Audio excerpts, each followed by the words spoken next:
કે વીર પીર અન જોગણી वो तो हाजरा हजूर देव। वीर पीर अने जोगणी वो तो हाजरा हजूर देव। एक वखत आ तैण माथी कोईने याद करी अने आँख माथी एम कहेवाय के आहोडું पाड़ो अने आहोडું आँखना पापणना પડદે आवे ई पेला ई देव हाजर थई जाय। पण तमने भरोसो होवो जोईए। हवे आ भरोसो आवे क्यांथी? हे के घटमा चाले छे घड़ियाळ तमे कांडे बांधी कां फरो? घटमा चाले छे घड़ियाळ तमे कांडे बांधी कां फरो? पुरुषोत्तम कहे प्राणिया तमे घट भीतर जोया करो। घट भीतर जोवुं छे पण आ मार्ग कोण बतावे?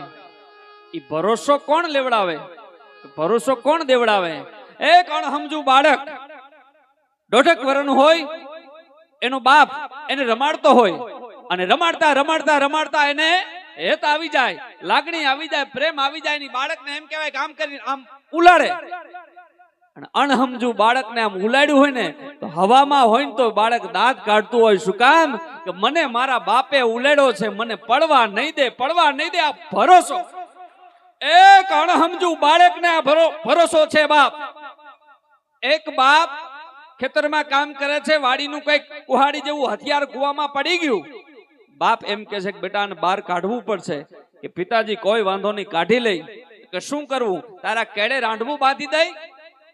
કેળે રાંડવું બાંધી અને કુવામાં ઉતારે છે। એક દોર એક છેડો બાપ પોતાના હાથમાં પકડી રાખે છે અને બરોબર ઈ દીકરો અંદર ઉતરે છે। અવાવરું કૂવો છે, ઝાડી ઝાખરા છે, જીવજંતુ છે, પણ ઈ પાણી પાઈ પગ્યો અને બાપે કીધું હું એમ કહેવાય રાંધવાને ઢીલું મૂકું છું। ઉસ્તાદ, રાંધવાને હું ઢીલું મૂકું છું। એમ ઈ ઢીલું મૂકે અને ડૂબકી મારી ઈ ઓજારને બહાર લઈ લીધું। ઓજાર લઈને બહાર આવી ગયો। બાજુની વાડી વાળો આ ટગર ટગર જોયા કરે છે કે એક બાપે એના દીકરાને અવાવરું કૂવામાં ઉતાર્યો। એ ધીમે એક દિન આવી દીકરાને પૂછે છે કે તને તારા બાપે આ કૂવામાં ઉતાર્યો, તને બીક ન લાગી?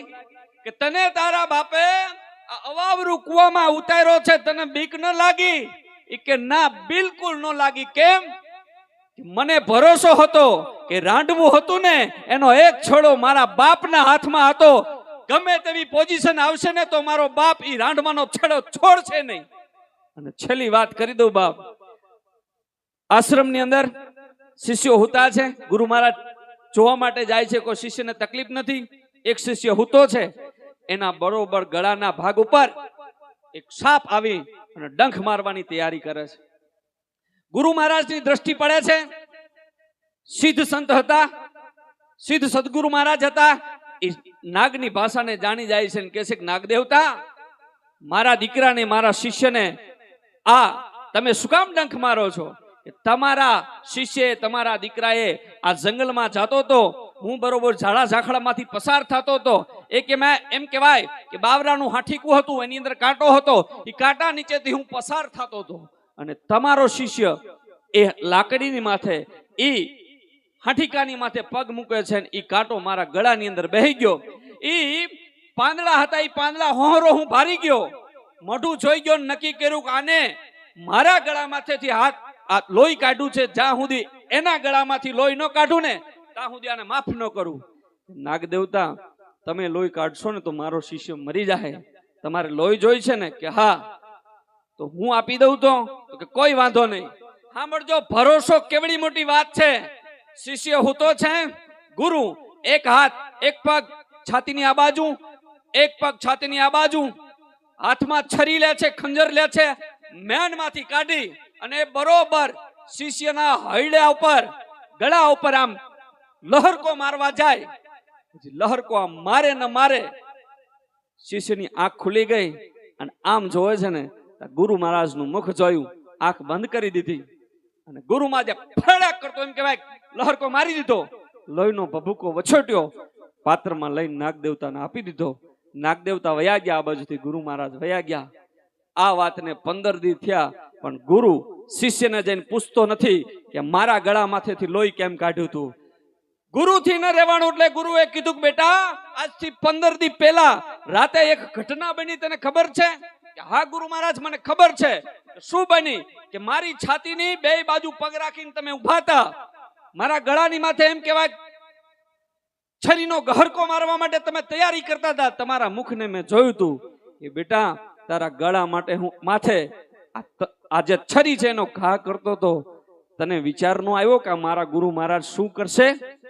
કે મને ભરોસો હતો. એક શિષ્ય કહે છે કે મને ભરોસો હતો કે મારા ગુરુ મારા માટે જે પણ કરતા હશે ને યોગ્ય જ કરતા હશે, યોગ્ય જ કરતા હશે, યોગ્ય જ કરતા હશે. બાપ આટલો ભરોસો બે પછી ગુરુ મહારાજની પ્રેરણા આપણી ઉપર ઉતરતી હોય છે. ત્યાં સુધી ન પતે. આવી બાપ છે એ ઘરનું મોભ છે. એક વખત બાપ ઘરમાંથી વિદાય લે પછી બહુ ખાલીપો લાગતો હોય છે. ગમે તેવી પરિસ્થિતિ આવી ગઈ હોય, ગમે તેવી મુશ્કેલી આવી ગઈ હોય, ગમે તેવી આપત્તિ આવી ગઈ હોય, બાપ બેઠો હોય ને દીકરાને કોઈ દી ઉપાધિ ન હોય. અને આ દેશના કવિઓએ મા વિશે ઘણું બધું લખ્યું છે, પણ બાપ વિશે બહુ ઓછું લખાણું છે. કેમ?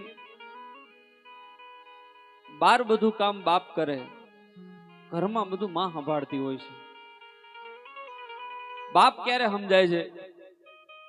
કે જ્યારે આ દુનિયામાંથી વિદાય લઈ અને શમશાન યાત્રાએ તમે જાઓ અને ચિતા ઉપર એ બાપની લાશ રહી ગઈ હોય અને પછી એને દીકરો અગ્નિદાહ દેતો હોય ને, અને અગ્નિદાહ દેતી વખતે એ ફરતા ચક્કર લગ્યા હોય પછી જમણા પગે અગ્નિ આપે અને બાપ ભડ ભડ ભડ ભડ ભડ બળતો હોય ને, તારે એ દીકરાને એમ થાય કે આહા મારો બાપ આ દુનિયામાંથી વયો ગયો.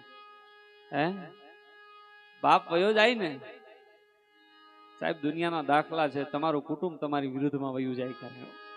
બાપ ઉભો હોય ને તો કુટુંબને સમજાવે કે આપણે સમજણથી રહેવાય. આ બાપ છે બાપ. પણ આપણે આ જગ્યા ઉપર બેઠા છીએ. ઘણી વખત ઘણાને પ્રશ્ન થાય કે આ સંતવાણીમાં આ ભજનમાં બેવાથી શું ફાયદો થાય? એક વડીલ દરિયા કિનારે જઈ અને દરિયા કિનારો બહુ લાંબો હતો, 4-5 કિલોમીટરનો. એક હિલોળો આવે ને દરિયામાંથી કેટલી બધી માછલી કિનારા ઉપર ફેંકાઈ જાય. એટલે એ વડીલની ટેવ દરરોજ અડધી કલાક જાય અને એક એક માછલીને પકડી પકડીને દરિયામાં પાછી નાખે. એક એક માછલીને પકડી પકડીને દરિયામાં પાછી નાખે. એક યુવાન આ દરરોજ જોવે કે આ વડીલ દરરોજ આવે છે અને અડધી કલાક આ માછલીને પકડી પકડીને બહાર નાખે છે, પણ એક હિલોળો આવે ને હજારો માછલી એમ કહેવાય કિનારે ફેંકાઈ જાય છે અને મરી જાય છે. આ અડધી કલાક આ પાછી ફેંકે એમાં ફેર શું પડે? અને યુવાન એ વડીલને જઈને પૂછે છે કે વડીલ માફ કરજો, તમને દરરોજ અહીં જોઉં છું, અડધી કલાક આવો છો અને આ માછલીને પકડી અને દરિયામાં પાછી ફેંકો છો. આ એક હિલોળે હજારો માછલી બહાર આવતી રહે છે, તમે અડધી કલાકમાં આટલી માછલી બહાર ફેંકો એમાં ફેર શું પડે? ત્યારે એ વડીલ એ સજ્જન કહે છે કે યુવાન તું એમ કે છે ને શું ફેર પડે? તો જોઈ લે, એ આ માછલી એ આ પકડી અને એ આ કાકરો આ પાણીમાં પડી જીવી ગઈ ને, અને એકને તો ફેર પડ્યો ને. કહેવાનો મતલબ અહીંયા આટલા બેઠા છે એમાંથી કોઈ એકને તો શબ્દ લાગે ને બાપ, એકને ફેર પડે ને તો ઘણું બધું ફેર પડવો જોઈએ. એટલે તો અખા ભગત કહે છે કે સંતવાણીમાં તો કોઈ હુએ ને જાગે, સંતવાણીમાં તો કોઈ હુએ અને જાગે, કરીને ટોળામાં ઘા કોકને તો લાગે. અહીંથી પાણાનો ઘા કરું, નિશાન વગેરે કરું ને તો કોકને તો લાગે. કહેવાનો મતલબ આમાંથી કોઈને સંતવાણીનો શબ્દ લાગી જાય, કોઈ સાહિત્યનો શબ્દ લાગી જાય, કોઈ અમી દ્રષ્ટિનો શબ્દ ભાવરૂપી લાગી જાય,